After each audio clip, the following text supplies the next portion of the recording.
points you could put into something simply because you know, you haven't hit high enough level to go down and put those points in. I still have 24 points to spend. Now, you also have a berserker tree. Okay, the warrior tree, all the warriors have access to this tree, and they can put points. We'll look at these paths in a second. Then each class has a tree specific to their class. That's what separates you, a berserker, from a paladin, from a monk. You can do class specific. Then you have what was shadows. This came out with the expansion, the Shadow Odyssey, and it's just, again, some things that you can use to help boost your character. Like here's one that says improve casting speed. These are very general. Here's some stuff you could get for the fighter. Requires 10 points in general, so I'd have to spend at least 10 points among these before I could start putting points in the fighter or the warrior or berserker. But again, it's just more ways to customize your character. If you had been playing the game since launch, it'd be real easy to kind of figure out how to do it, because you would have gotten used to the skill tree from the previous expansion. But coming into it, there's a whole lot of things you can spend your points in. That's why I'm saying get like a skill calculator, or just hit some forums and kind of see how people are spending their points, or just look and decide. The thing to remember is these are all bonuses. None of these are game breakers if you don't take it, because you do have the option to at some point reassign points. So if at some point you get to where you don't like what you're doing and they do a skill reset, then just respend your points. And then heroic. This just came out with the most recent expansion, and I don't have it, so I don't have access to these heroic advancements. So let me take a look at warrior. Now, here's where here it was. Yeah, this is what I did for my berserker. It's odd, but this is the intelligence line. So what I did was I put 1 point here in my warrior, so I could then unlock and spend all points down in these trees. I went with intelligence because here under intelligence, of all places, it increases my attack speed. That's important for a berserker, because the berserker's whole gig is based around damage output. Since he has no self-healing other than maybe some potions that he gets, but potions have a really long reuse, so you need to be able to kill stuff fast. And that's why I went ahead and maxed out my attack speed. So when I'm using the slower weapons, I actually am swinging faster because I've increased my attack speed. So very important for a two-handed weapon user like a berserker. Now these other things, I haven't spent my points yet, because I would have to take time and read the trees just to see what's of interest. Berserker, I could look here, like here, enhance berserk. One of my innate abilities as a berserker is this berserker rage. That way, as I hit somebody, I have a chance of triggering it, which increases my damage and my attack speed. So right here, I've got a tree to where I could improve specifically that skill, or I could improve my raging blow.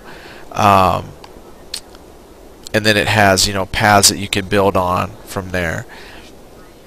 So it's a lot to take in and figure out, but like here, I want to put some points in there. And ultimately, here's what I do as far as the points. Like if you say, you know, do you need to know where you're spending your points, like what's your goal? Yeah, you want to look at it. So what I did was I just looked at the most powerful skills, and if it sounds something cool, then I know that's the path I want to put points in, so I can get the really cool skill. That's really how I look at it. Berserker, everything eventually leads here, so and they kind of branch off a little bit. They're kind of invisible connections here. But you know, if I wanted this, I know I got to put some points here. You just have to read. But basically, just look at a skill, and if you go, man, that's a really cool skill, I want that, it's going to tell you what you need to have before it. So you just back up the tree, and you can do a reverse plot. That's what I do. I reverse graph. Pick the ultimate end goal, and then work my way back up to the beginning, and make sure I hit all my prerequisites. And I know in shadows, I will sometimes pick, I thought they had one for run speed. No, that's max power. Here's one increasing your maximum health. And I could put 5 points in that. Well, as a solo person, that would be good. Increase your maximum health because you're going to take a lot of damage. So I'm going to just go ahead and put all that there. To me, it's worth it. And now that's maxed out. Here's the run speed. I think I have a mount somewhere buried in all my stuff, so I don't worry too much about run speed, but because you probably spend a lot of time on mount, you get to increase your mount speed even. I'm not going to worry about that. Here's one: improves the duration of food and drink. That can actually be pretty important because your friends can craft you a lot of food and drink, but if you extend how long that food and drink lasts, then they don't have to make as much. What's this one? Improves the casting speed. Oh, of your deity pet. I don't have a deity pet. I'm not worried about it, so I just skip over that one. But anyway, that's about as far as I'll go with spending my points. I'll think about, oh, I want to put some more in this. I can get up to 5 in there, so I'm going to go ahead and put 5. Because that's just an ability I just use. Oh, look. They used to have like little lines that connected them, but now it's put enough. I've opened up a whole new row. What's this one? Increases the multi-attack chance on destructive rage. I don't have all my bars up. Let me see here. Open new hotbar. Let me find all my buffs. Okay, what's this one? That's my wall of rage. Impenetrable will. There's all my buffs. Reckless aid. That's not my buff. War cry. Boy, it's been so long since I played my guy. I'd have to go through, find my buffs, and decide which skills I want to increase. But generally, anything that has a chance of increasing your multi-attack is perfect for a berserker because, again, we deal damage. So anything you can pick to increase the chances of you outputting damage, that's where you want to put your points. Well, I'll look at that later. I don't really use a whole lot of pulls and stuff. Alright, well, we'll spend some points later here, and here's my experience point bar for my achievement points, and that's about to ding again, about to earn another point. So here we go, accept my marks. I'm going to accept and shop. Let's take a look at the shop. This just opens the marketplace. I like to see what's new in the marketplace. Let's take a peek. My wife is typing up a novel.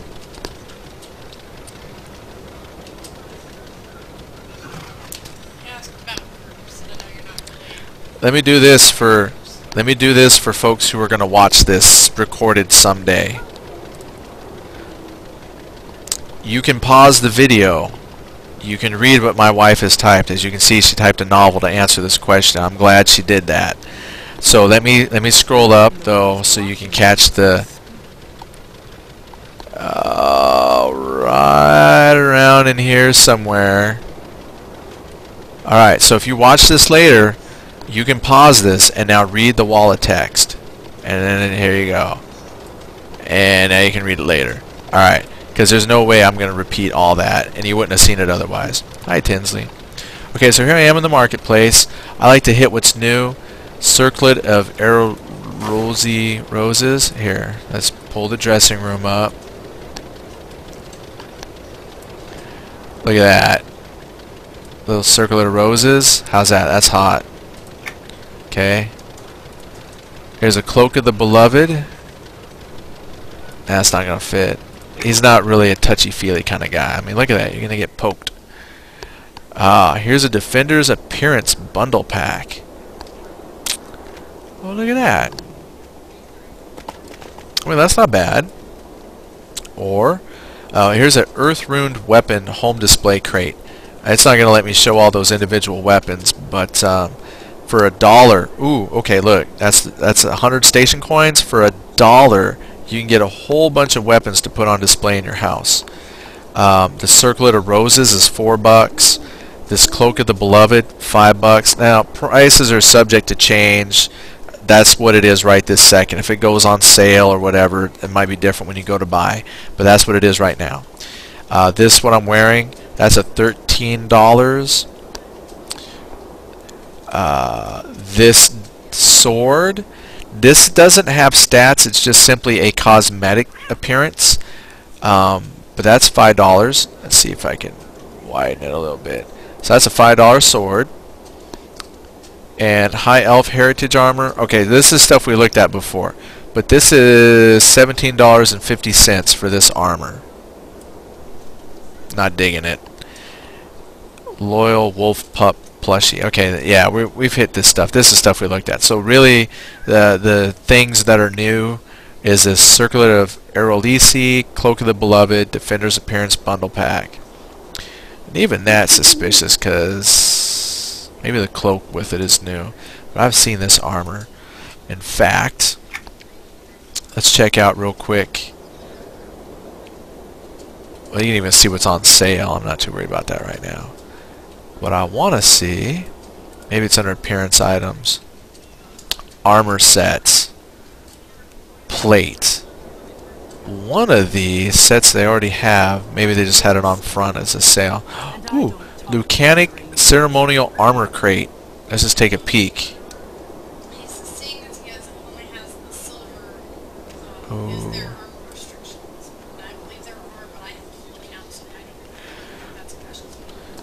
Okay, the armor restriction? No. There's no armor restrictions. There's the only restrictions is in the quality. I mean, like, you'll have access to plate and stuff like that, but in the quality. So I think like some Legend and Fable you won't have access to. Let's take a peek. Let me pull up internet real quick. EQ2.com. It's probably EverQuest2.com. Yeah, I gotta type it out. So yeah, when you hit the end game and raid gear type potential, there will be some limits on what you can claim. And so let's just take a peek. Let's see if I go play free, if this will take me to the any information on it. No, it just wants me to download it. Let's see here. Gold membership. Let's see. Let's see if they have a comparison chart here real quick. Is there a comparison shop? Membership. Compare benefits. Okay, this is what you want to know. Here it is on the screen. For silver, you have a legendary and fabled gear restriction, which will make raid gear probably not an option. But you can get like some master crafted and some other stuff. But if you're a plate wearing class, you're gonna get plate, not a problem. But you won't be able to get the most powerful artifacts in the game. You'll have to pay the $14.99 to get all that extra goodie stuff. So that's the only restriction I see. But like my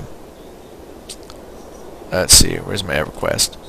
But like my Berserker though, he has access to plate, so he can wear all the plates below legendary and fabled. And then because you buy this stuff in the station store, you can wear this. Here it is. I think it's this. Slightly different name and a slightly different cloak, and way cheaper than what they have on the what's new. Look at that cloak. Heartblood armor. That's kind of new.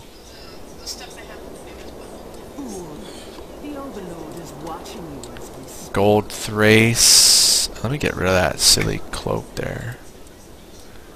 Oh, so the cloak doesn't come with it, just was a leftover artifact. That's kind of cool.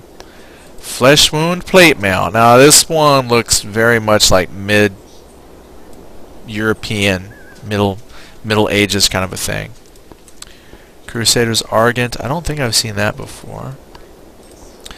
Bloodsaber Corruptor. That's what I'm wearing. Blackened Vanguard is kind of cool. I'm just showing you what I think looks neat. I think this one here looks pretty cool too. Like this was one of my options I thought about wearing. And then there's I don't like the blighteds. I'll let you come and explore.